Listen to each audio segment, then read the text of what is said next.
55 miles an hour. Right. That's not, they can't be illegal as a... He was riding down the greenway. He flew by me, and I was going 20. You have to get insurance for that, right? I mean, even that's why I don't go on the path. Because even me going 28 can be. That's why I got yelled at. Okay. On Cedar Trail, there's one part where I save myself 5 minutes by just going on the path for 2 miles. Yeah. And I was doing that, and the guy who wasn't wearing a helmet. Oh, he was on the bike? Yeah, he like the other way. Oh, so you guys were coming at each other. It's just like, sorry, man. I mean, I can see people, startle people from behind them. Right. No, I mean, it is. I mean, you're going.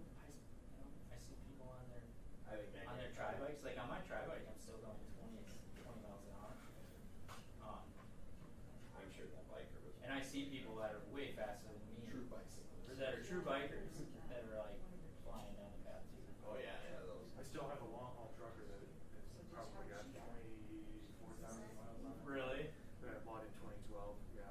Nice. I think I'm on my second or third rear wheel. Yeah. I'd like to, like a lot more in terms of mileage when I first moved here because I was going back and forth the same a lot, 12 miles each way. Yeah. South Minneapolis. Yep. But now I've worked out 10 years, so it's 24 miles. What kind of bike do you have? It's a Surly long haul trucker. Nice. Which I think they discontinued that. Yeah. That's a long haul trucker. It's a makeup bike that is made by it's a local company called Surly. Right. Okay. But is the long haul trucker, is that the one that's got the rear wheel that sits further back for a bigger rack, or is it just like a normal mountain bike? It's a normal road bike. Road it's bike. heavy. Gotcha. Yeah. You're thinking of the big dummy, which is That's the one that has right. the big with the big bags on that. Yep. But it does carry weight well.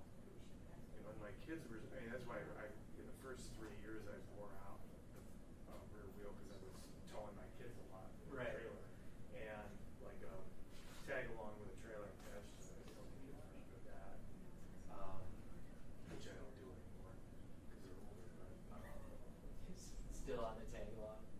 yeah, the last kid who I did is 12 my now. My kids are 5 and 7, and when I put them in the tag along on my e-bike, Cammy loves it. Faster, Dad.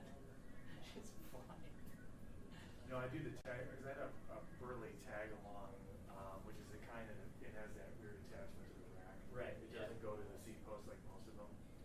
And then that one actually came with a trailer hitch on it when I bought it from a neighbor.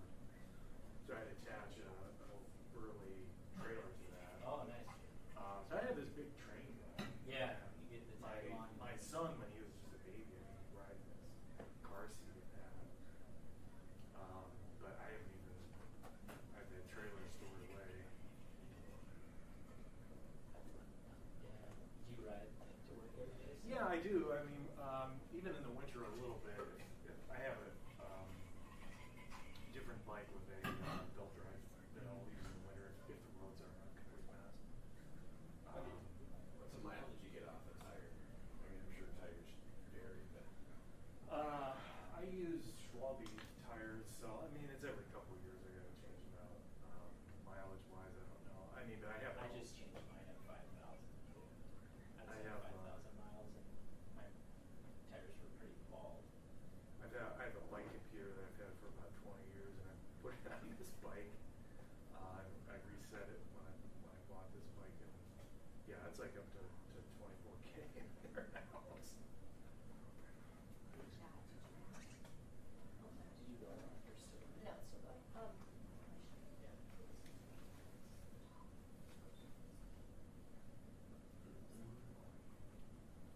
Shenango Conroe's doing it. Yeah. Good.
Good afternoon. My name is Brian O'Hara, B-R-I-A-N-O''H-A-R-A. I am the Minneapolis Chief of Police. Early this morning, another tragedy has struck our community by way of gun violence. At approximately 3:36 a.m., officers from the 4th Precinct responded to a ShotSpotter activation of gunfire and a report of damage from gunfire to a duplex on the 3000 block of Emerson Avenue North. Inside a duplex apartment, officers identified and provided care for a 7-year-old girl with an apparent non-life-threatening gunshot wound and an 11-year-old boy with an apparent graze wound from gunfire. Evidence of gunfire was found in the street. The children were inside the apartment when shots were fired. Both children were transported to North Memorial Medical Center. The officers secured the scene and canvassed the area. Forensic scientists from the Minneapolis Police processed the scene and collected evidence. Based on our preliminary investigation, this shooting does not appear to be random. The level of gun violence in this city is totally unacceptable. We are outraged whenever our children are victimized by senseless violence, but we are thankful that the injuries appear to be non-life-threatening. As mentioned before, based on our preliminary information, this shooting does not appear to be random. However, we are confident that these children were not the intended target. The MPD is doing everything possible to solve this case and to provide continued support to the family, which includes providing victim services. And I will ensure we continue to work around the clock to bring those involved to justice. It is absolutely outrageous when children are victimized by those who have no concern for the sanctity of human life. That's why we will continue to focus with all of our law enforcement and community-based partners to do everything possible to reduce the amount of gun violence in our community. What we are doing is working. It is resulting in fewer families being affected by gun violence. This year is significant as there have been 120 fewer victims of gun violence compared to last year and 158 fewer victims compared to 2 years ago.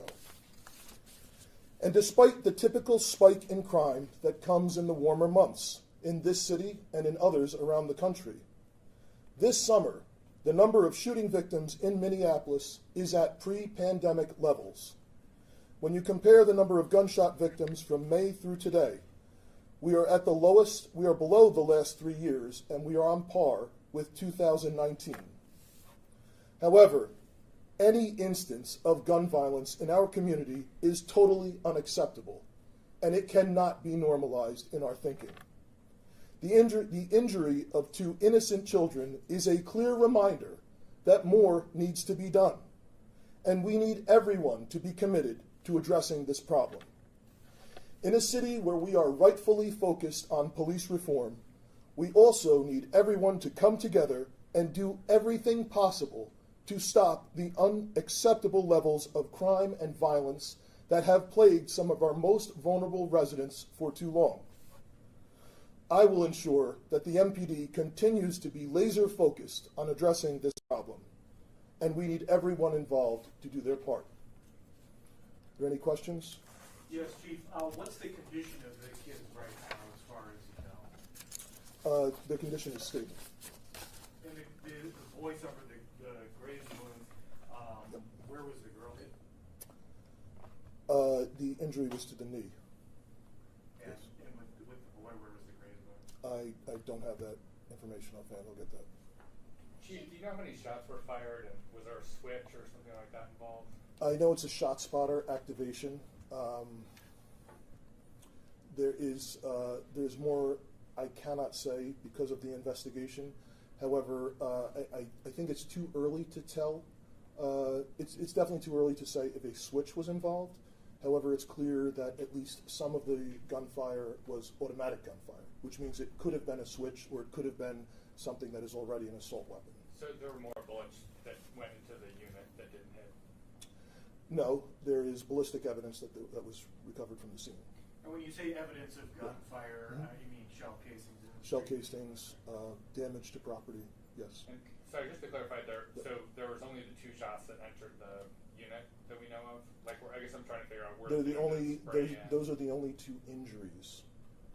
However, it is clear that several rounds struck that building. So more did go in? Yes. I see. Yes. Chief, with this not being random, there's a lot of kids in the unit next door, that kind of thing. How can you be sure they're not going to come back and fire again and try again? Well, we believe that this was a targeted shooting.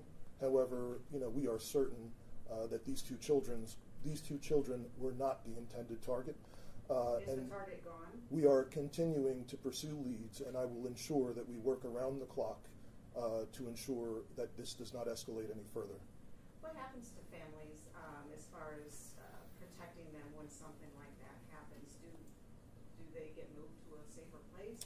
We have victim services that are involved, social workers that are involved, and that is an option if it is necessary. Are you classifying this as a drive-by shooting? Do we know what the vehicles involved look like? I cannot speak to any of that specifically. Can you say if it was rival gangs targeting? I cannot speak to that, no. About multiple shooters versus one? At this point, I would not speak to that. Do you have a pretty good idea who it is? We have active leads that we are pursuing, yes. Any video surveillance in the area that may have caught any of it? We do have evidence. I will not speak to specifically what that evidence is. And the kids, they were hit on the 2nd floor of that apartment unit? They were hit inside of the residence. Okay. On the second floor or first floor? I'm not disclosing. Was there someone who lived in that unit or the unit adjacent to it who was the target? I'm not disclosing any of that other than to say we are confident that these two children were not the intended target. How many people were in that unit? I don't have that information. Any witnesses come It's forward? a duplex building. I don't have the information as to the number of people that were inside. Are you getting any information from the public? Any witnesses come forward at this point? We are encouraging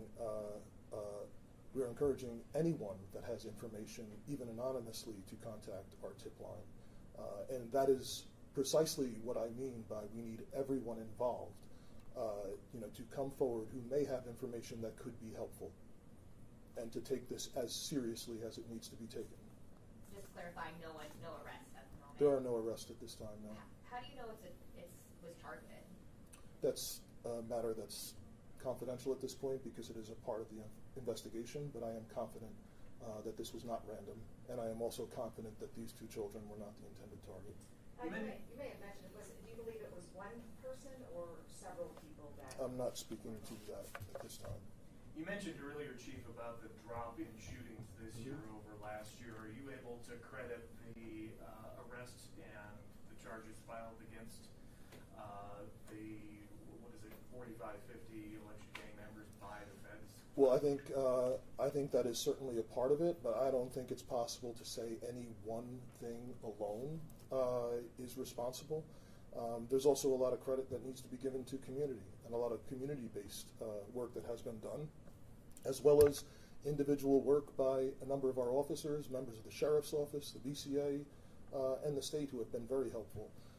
I think it's very clear, just from the numbers that we have seen, the MPD has taken more illegal guns off the street this year than any year before at a time where we have the lowest number of sworn members in decades. So if that doesn't show how committed the members are to addressing the problem, but it is definitely a collaborative effort. There is no way we would be making progress right now without all of the law enforcement and community-based partners that are at work as well, especially in North Minneapolis. All right. Thank you. Appreciate